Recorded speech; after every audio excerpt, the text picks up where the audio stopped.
Welcome to the Quantum Awakening podcast, where we invite you to embark on a profound exploration of conscious evolution, human transformation, DNA upgrades, and the harmonious fusion of science and spirituality. Guiding you through this enlightening journey are your dynamic hosts, Sharon Milne-Barber and Amanda Bowden. With their extensive knowledge and expertise, they will serve as your trusted leaders of knowledge. Sharon, with her deep spiritual insight and celestial race knowledge, will shed light on the mystical aspects of your existence. Meanwhile, Amanda will share her expertise around manifesting, mind-body-soul connections, and how science and psychology are intertwined with spirituality. Join us on a transformative journey to enhance your perspective and to bring you enlightenment. Hello. Hi. How are you? I'm very excited. I've been waiting for this moment, and I am. Okay. Yes, we are excited for today. We are grateful for your time, my friend. Fab. So can I just introduce this? Yes, it is wise. Cool. So I just want to say to you guys who are listening and watching this, so today we're recording Sharon and a new guide, Mary, who's going to talk about TSB, as in trance state of being, for One Spiritual Movement, YouTube Let's Talk, and our podcast Quantum Awakening, Exploring Conscious Evolution. So, Mary, carrying on from that last convo and the part where you left off with on the last YouTube video, saying that you knew my higher self. I was wondering if you would mind elaborating on the relationship you have with her and what dimension of consciousness she resides in currently. My relationship with your higher self is not long. Okay. You might be disappointed in that, because your mind's been exploring all sorts of possibilities, I'd be saying to you, which is very interesting for us. Yeah. But it's just since we've decided to have this collaboration, and I have talked to your higher self, and I am acquainted with the energy, the being that is presented to you, and we will talk about the ninth dimension around her. Cool. Very elevated, and it needs to be to cope with you, my dear. If that makes sense. Yeah. Do you know, I really feel today that I have found my voice, because the other day when I arrived, I was being pulled to and fro, and I was dealing with the energies, and if you think about it, it's the first time I've actually arrived to speak to you. And I have been working with our energies behind the scenes. And she has felt it, because, you know, she's writing her book. Well, we have finished channeling the main source of that information now. And we're now moving into this because it gives her space. Cool. So we've been working very busy behind the scenes. I have a really good connection today. I do not know how long it would last, because it is early days, but because of her elevated levels, I'm hoping that we can have at least 30 minutes of your time. Oh, that'd be awesome. We did talk about it in the last video, and if you viewers have not taken the time out of your human life to go and view that, I recommend you do. And the podcast, well, again, view the blog on One Spiritual Movement. It's like an advertising session, this, isn't it? And what has been shared out so far about this knowledge, it has been labelled TSB because you are in a trance state of being, and this is what we know it as, and we don't really call it anything else. And it is important to realise that this is something that has been with her for over thousands of years, over 300,000 years of your time. So I'm happy to say that it has never gone. It is humans' understanding of it and how it's been used, and it's now being brought back into the forefront of reality to enhance your telepathic communication. With this source of energy, we can transport into the future. We can travel back into the past. We can look at past lives. It has lots of uses for the help of humanity, and it has uses beyond your Earth, but is used with many celestial beings. So we talked earlier to the sitter, which you know as Sharon, in through her mind, and we mentioned past lives. Another little area of it which we just dropped on her today. Yeah. But we find it is an interesting area that many humans are intrigued by.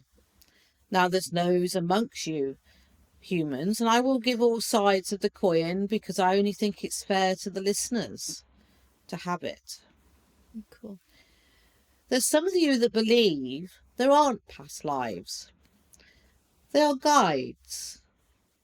They are guides that have had several overseeing of beings or humans on Earth. And what that human taps into, which they believe is a past life, is actually the guide's association with another being. But I tell you, you are wrong. Past lives exist. They exist on Earth. And some of your higher selves have been involved in the incarnation program on other planets. Your human essence, when it goes back to source, does not always come back to Earth into the human baby, because human always exists through the universe. How do you think you were made, my friends? You were made from the cellular structure of humans on Earth, and you were made from other beings. And if you want to take time, the interest of the Lemurians, the Anakai, the Arturians are just a few, with the help of the Sartorians to help the mix and to get it right. And I would say we still not got it right, I'm afraid, but we are working on it. So, Amanda, what should we do today? The choice is yours. What? So we can go into the future again and give an example of a date further than before, which I believe was 2058 we established. Yeah. Or you can take the bravery for me to travel down your timeline into a past life and bring forward information. It would have been a thing that's not too private, if you understand my meaning. Yeah. But it'd be an association of an existence you've had, and it might not even be on Earth. Well, that would make it interesting, wouldn't it? Yeah, let's do that. Would you are willing to expose yourself to the public eye? Yeah. Good. Well, the last one showed the future connection. Perhaps we should explain to your viewers how this works. Shall we explain it? That would be amazing, please. So with the future connection, and if you haven't watched the previous YouTube, which I suspect some of you haven't, so I'm going to explain it again, is that when you sit in the chair like this with the sitter, the moment I set the intention, and notice the word I set the intention to move forward on her timeline into the future that I see is based from the moment of that connection. Now, there are multiverse timelines that exist within the universe. And it could be tomorrow I could come again. And I sit and I set the same attention to the same year in the future. And it would be slightly different. Because things can change. Imagine if you set it 200 years from now. So much can alter. One person's decision, if it wasn't quite on the right path, can alter all futures, or their future. So why do we do it, you say? Well, you're interested in it. And we do it to enhance the telepathic communication of the sitter. And we want you to know what your future can hold, but we don't want to bring fear with it. Can I ask you a question? You are allowed. How does it help with the sitter's telepathic communication when you're doing this kind of stuff with the development? So I'm working through her brain. Yeah. And in the early stages of trance, we use communication from the consciousness of the life, where she has many words, many feelings, many experiences. When I then come through and channel through her subconscious, through to consciousness, through the voice, Yeah. she's had to step aside, but I'm enhancing her brain activity. The energy of the brain alters. I understand that. And I will then speak my words or say whatever needs to be said. But when we're doing well, this is all trans-stated being, but this specifically TSB exercises, perhaps we should refrain it down a bit to something like that, is that she will be enhancing her brain through my energies going through her. Because I am channeling through her energy timeline, her ethereal presence, her human essence, not mine. Mine would be fascinating for you all, and we could have thousands of episodes of what I've seen and shared in this universe, I can tell you. But it's not the focus, is it? Okay, cool. Thank you. So if you're ready, you need to just relax, Amanda.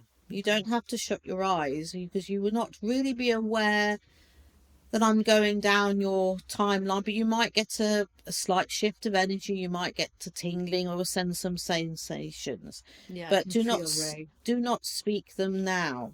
Okay. We will ask you on our return from your past. Okay.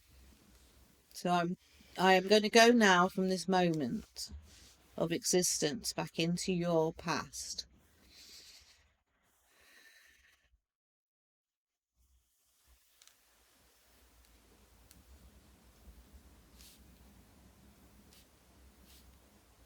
I'm being taken to the 1600s. Ooh. Do not speak, my friend. Sorry. Just focus on what is being the timeline, because I will explain that if your subconscious if your consciousness is speaking, it can affect your subconscious energy. So I know it's exciting, but just allow me to do what I have to do. Okay.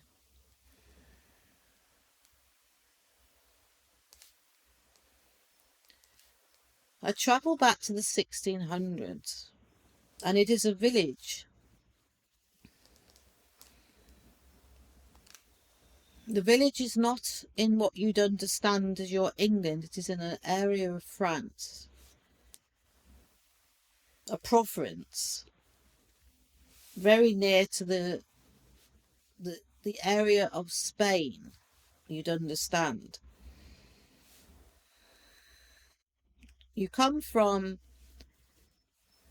quite a religious, and really the Catholic system hasn't really perhaps got to you yet, but you come from quite a religious background within your society, within that little village setting. You are a daughter. You are 17 at the time I'm seeing you. You are wearing a white cap. Your clothes are very plain. You are more what I would like to phrase in your language as a peasant girl. And the picture I'm seeing at the moment is you have an area where you have fowl. I suppose we call them chickens. And you are feeding them. And around you is the setting of a rural life. But you're not normal. People are wary of you because you have the sight. And the sight is seen not in the language of the French, perhaps you'd understand as witchcraft, but you have the sight and healing abilities within your lifetime.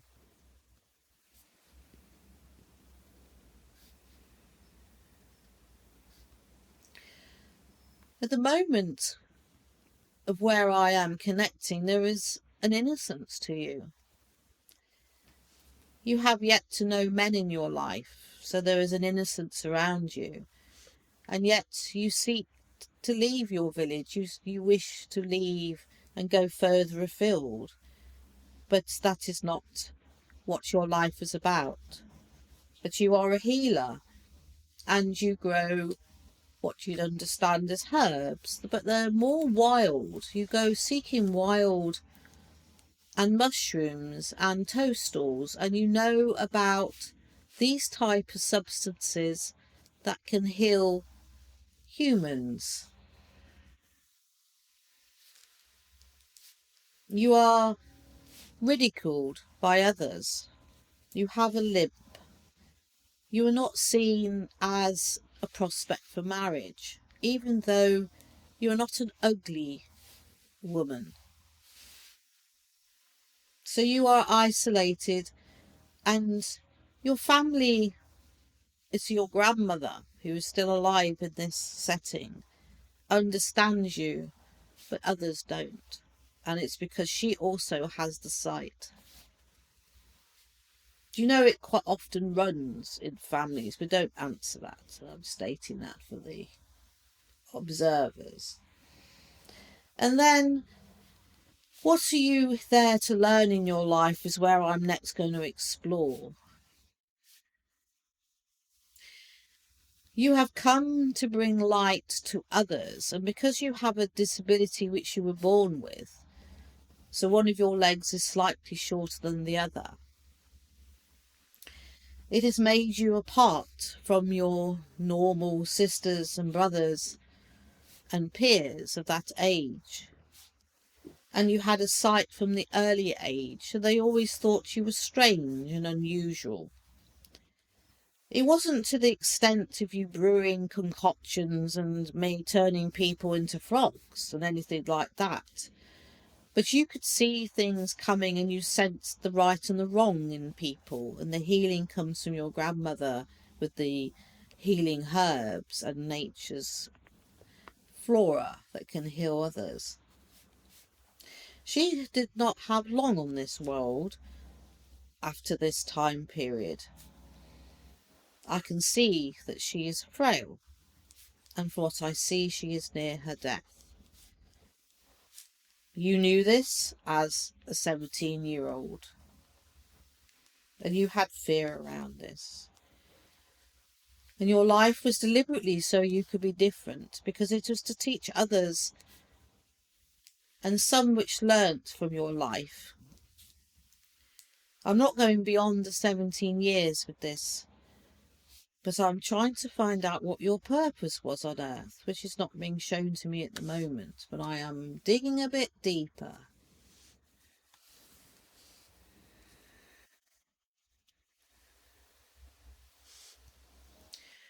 Your purpose was to bring lessons to others.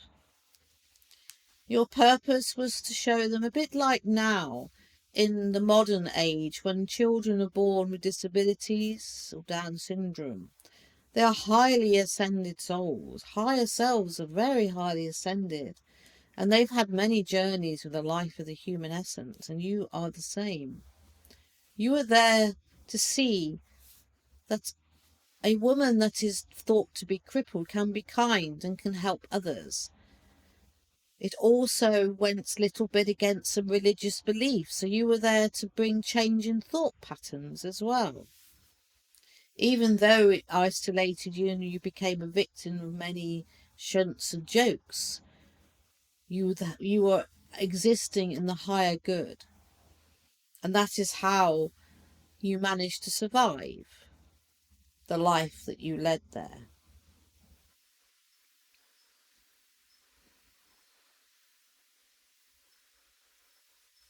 You were very drawn to animals in that time period, and of course animals back then were not so much as family pets as perhaps now. As rural farmers and a peasant girl, a chicken would be slain for food, the eggs for food, but you were drawn to the kittens that were born wild, and the dogs and the puppies, And there's a horse there as well, which is an old horse. But she was your responsibility. There's the siblings I look round to see. There seem to be younger siblings running around. And I sense that you are the elder of the group of children of 6.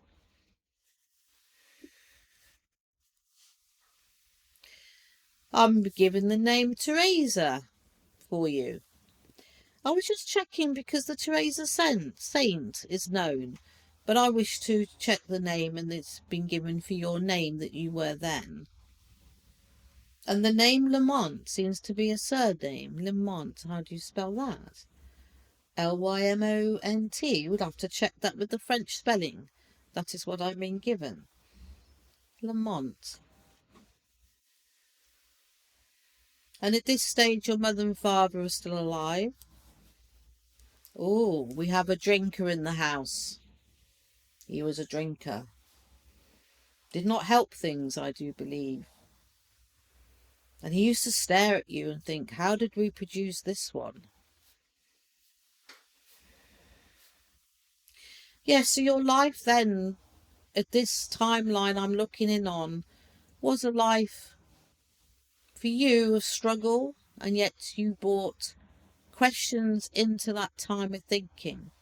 Think of the Nostradamus that was born in that time period. You can see that back in that time period we were trying to do quite a lot to bring change and to bring different types of thinkers into the Earth's energy.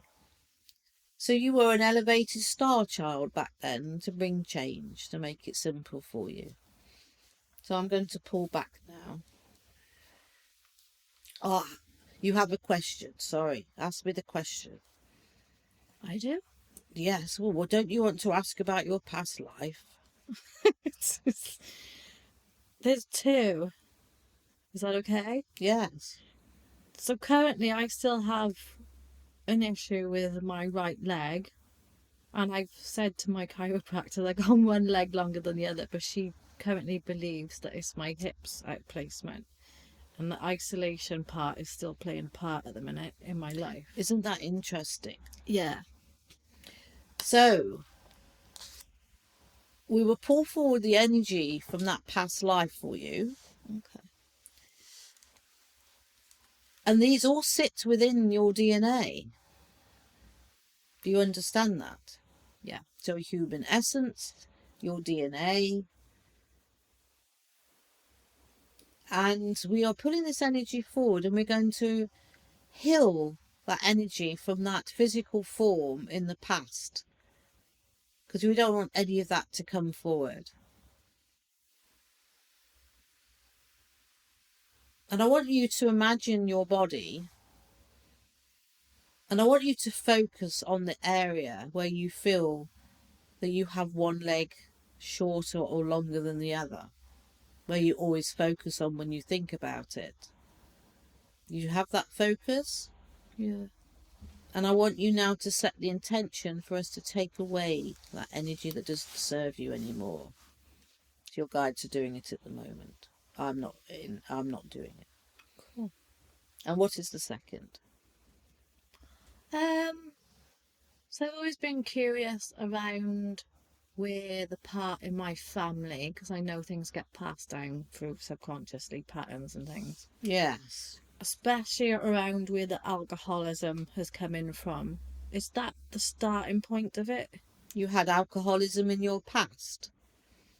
Okay. Your father in that life I've just described hit the bottle. In fact, it wasn't the bottle, I'd say it was the barrels. The barrels. It can be that many lessons come forward to come into past lives to be relearnt. So if there's alcoholism in the family again, I would say it's not so much for you this time, it's more their lesson. But because you have distant memories that have affected you, or could have affected you, and I'm just looking now to see where we can help with that. You can't disassociate from it so much. It's just you you learning from what you're seeing others doing, that you don't bring it into your own life and it becomes part of your existence. Because I am being told that in the past alcohol has been part of an existence for you, for yourself. So lessons have been learned. But it's not just alcohol, it's any form of a substance abuse can affect you in this lifetime. Not you personally, but others around you. Now, the hard thing with that, as you probably know from society you live in now, that alcoholics, drug abusers, molesters, if we want to go down that route, all have an illness that has to be dealt with. Some can be helped and some can't. It destroys those around them. It is part of the lessons that many have chosen to come. Why would you want to do that? But you do at the moment while you're in your 3D energy. It is part of the growth of humanity. And each time a human essence comes back and the higher self who's been here before and they've drudged through the 3D energy and they said, right, this time it's more elevated, let's have another go. Let's see how we can improve this earth. They come back again and they might come back again. But each time you come back, it's not always the same lesson. It could be that you've learnt your lesson and that the others are now here to learn theirs and you will help them. Or you might learn spiritually to step back and think, I can't help everybody and they have to run their course. That is one of the hardest things for a human to do when they're on the spiritual path. Because the natural one of the spiritual path is to help.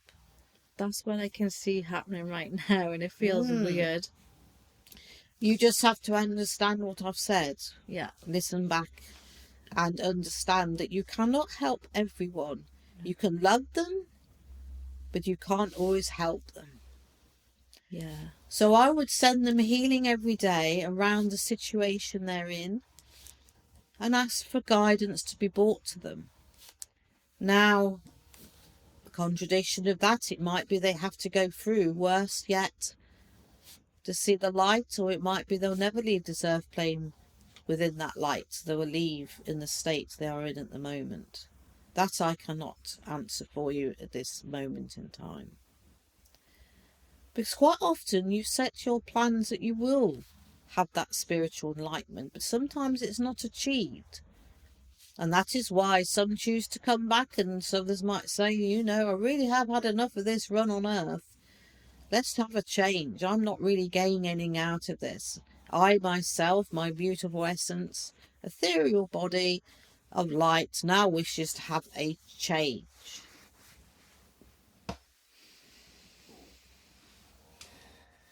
Thank you. Well, I hope that's helped you. Can I ask one more thing, please? Yes, I'm drawn back from your energy now. Oh.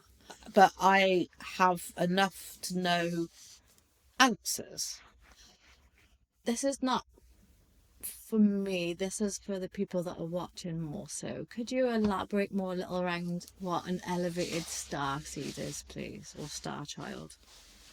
So they understand. You've done a podcast on this, haven't you? Oh, yeah.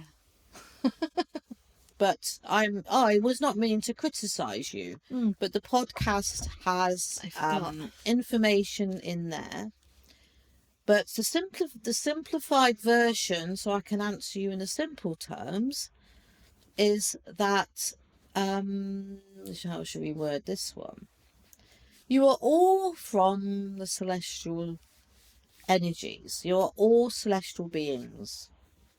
No matter if you're in the 3D energy up to the 12D energy. And the reason you're all star children. So what Amanda is asking is the word elevated comes in, if you notice that, listeners and viewers. Elevated means that that child has been born into this Earth's atmosphere to bring light, change, and could be a radicalist. that's the one with the board saying peace, don't pollute our worlds. It could be a nurse. It could be that in the future that star child will be a grandmother to a child that's going to be born 3 generations ahead and become a spiritual person to help those generations that come after her while she's alive on this earth. So star children are born in to change your world, to bring change, to bring light, to be the voice of the future. They will be the new ground workers in whatever path they are here to take, and there'll be thousands and thousands of them. And I do believe when we, or say we, like the royal we, it wasn't me, but when you did that podcast before, you touched on different elements of the different types of star children. Yeah. The reason they are given labels is because they're coming in on different levels of energy. They're not all coming in on the same energy that's going to help Earth. Some are more elevated. Some might have more highly ascended to higher selves. Some might have more highly ascended guides working with them. It might be they're coming in to make one change in someone else's life. So there's a huge picture out there, everyone, and it really is important that you see and understand this.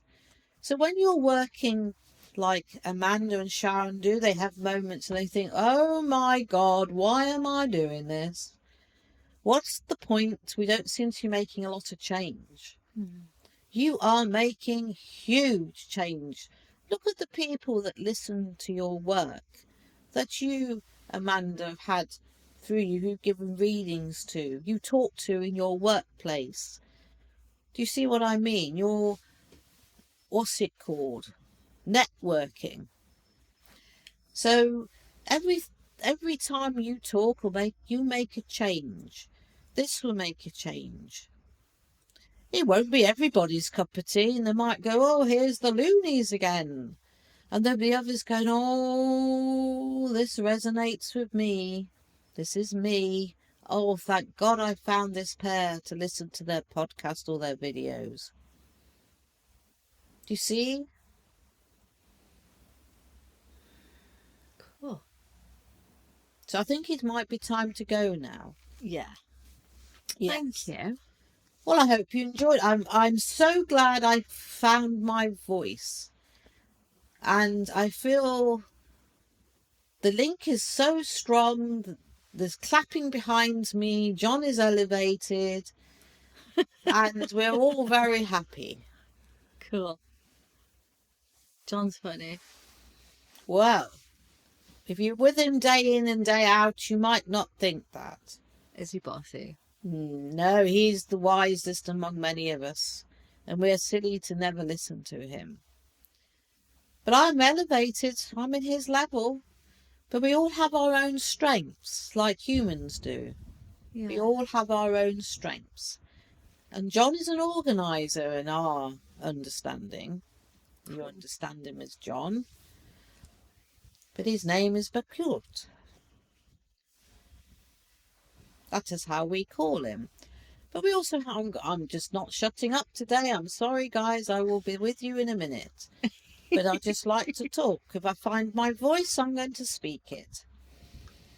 I definitely have to go. I am sorry about this. We will come again soon. It's because you get excited like I see. We do. We are elevated. We are elevated. The excitement. And it's the excitement from us that drives the energy for this. Cool. Thank you. Greetings.